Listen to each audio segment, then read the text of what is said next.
Calderón quiso hacer una gran estructura criminal que atendiera sus instrucciones. El Grande, lugarteniente de los Beltrán Leiva, era su vocero ante los cárteles.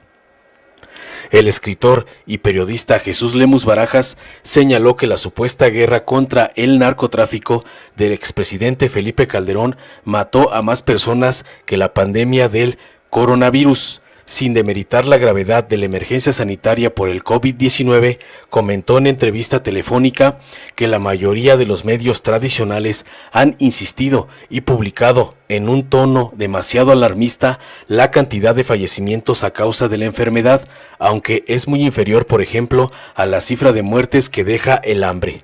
La cifra de la que nos hemos olvidado realmente es la cifra de la violencia que dejó la guerra contra el narcotráfico, subrayó. Asimismo, planteó la hipótesis de qué habría pasado si el gobierno de Calderón hubiera realizado conferencias de prensa diarias para informar sobre los resultados y fallecidos de su guerra contra el narcotráfico, como hace ahora el gobierno actual con respecto a la pandemia e incluso otros temas. Si se hubiera dado en su momento también con los resultados de la guerra contra el narcotráfico, en el caso de Felipe Calderón, creo que también nos hubiéramos alarmado demasiado al estar viendo cómo iban en ascenso esas cifras y cómo se estaba acumulando día a día la cantidad de muertos, explicó.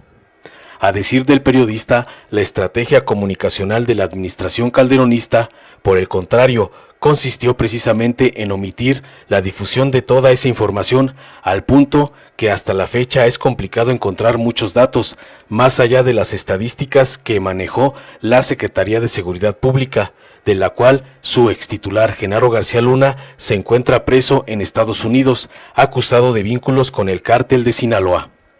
Creo que hubiera sido un ejercicio excelente el que se hubiera hecho conferencias diarias en la administración de Felipe Calderón y de Enrique Peña, reiteró. Lemus Barajas, quien fue preso político en el sexenio antepasado, se manifestó seguro de que el exmandatario terminará compareciendo ante un juzgado federal en Estados Unidos por sus nexos con el narcotráfico. El asunto de García Luna, que se va a ventilar ya el mes que entra, no lo va a dejar intocado. Creo que de alguna forma le va a tocar una parte de responsabilidad de esa gran corrupción que hizo García Luna con los cárteles del narcotráfico, de la que supo plenamente no nada más el secretario de Defensa, el general Galván, sino también el propio Felipe Calderón. Yo estoy seguro de que Felipe Calderón va a tener que comparecer y va a tener que dar cuentas, detalló. Sobre el tema de la Barbie, que se ha revelado en los últimos días acerca de su participación como informante de la DEA y del FBI, el periodista mencionó que en los 2 tomos de su libro Los Malditos ya plasmaba desde hace años la relación entre Calderón y el crimen organizado, basado en testimonios de Sergio Villarreal Barragán, alias El Grande, lugarteniente del cártel de los Beltrán Leiva. Ahí yo señalo claramente cómo El Grande también se reconocía muy cercano a Felipe Calderón y a García Luna, y él era el vocero prácticamente oficial de la presidencia de la República hacia los cárteles de las drogas. Cuando se quiso hacer una gran estructura criminal que atendiera las instrucciones directas del presidente, puntualizó. Cabe mencionar que Villarreal Barragán actualmente es testigo protegido en Estados Unidos y podría ser uno de los principales acusadores de García Luna en su proceso penal, indicó el escritor. Sí, El Grande dice lo que en su momento me dijo y yo lo confirmé y lo consigné en el libro de Los Malditos. Si El Grande señala esa postura de cómo García Luna lo buscaba para ser intermediario con el narcotráfico, creo que esa declaración llevaría sin duda a Felipe Calderón ante un juzgado federal en Estados Unidos, destacó.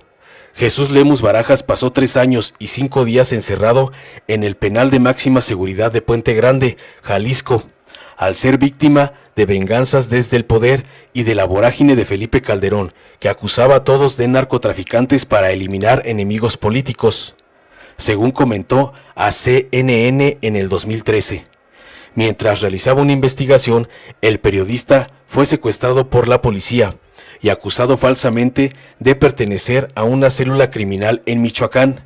lo que le costó ser sentenciado a 20 años de prisión, 10 por narcotráfico y 10 por fomento al narcotráfico, mediante un proceso lleno de fallas de origen y sin prueba alguna, además de sus 3 abogados que fueron asesinados, por lo que tuvo que llevar solo su propia defensa y apelación, pues ya no hubo quien quisiera tomar el caso. Y eso es lo que a mí me da la posibilidad de salir a la calle otra vez, totalmente absuelto sin ningún cargo, rememoró vía telefónica el periodista. Finalmente aseguró que no nos hemos rajado. Desde que salí de la cárcel comencé a ver que ya había pocos espacios realmente para hacer diario y periodismo, y es por eso que me he ido inclinando un poco más hacia el periodismo de libros, y ahí caben más denuncias, porque muchos medios, los grandes medios tradicionales en el país, aún los que se dicen más abiertos, pues tienen intereses particulares con los poderes fácticos. Iglesia, empresas, empresarios, grupos económicos, políticos, y eso de alguna forma coarta la libertad de expresión. Informó Mr. Politicón, nos vemos el próximo video.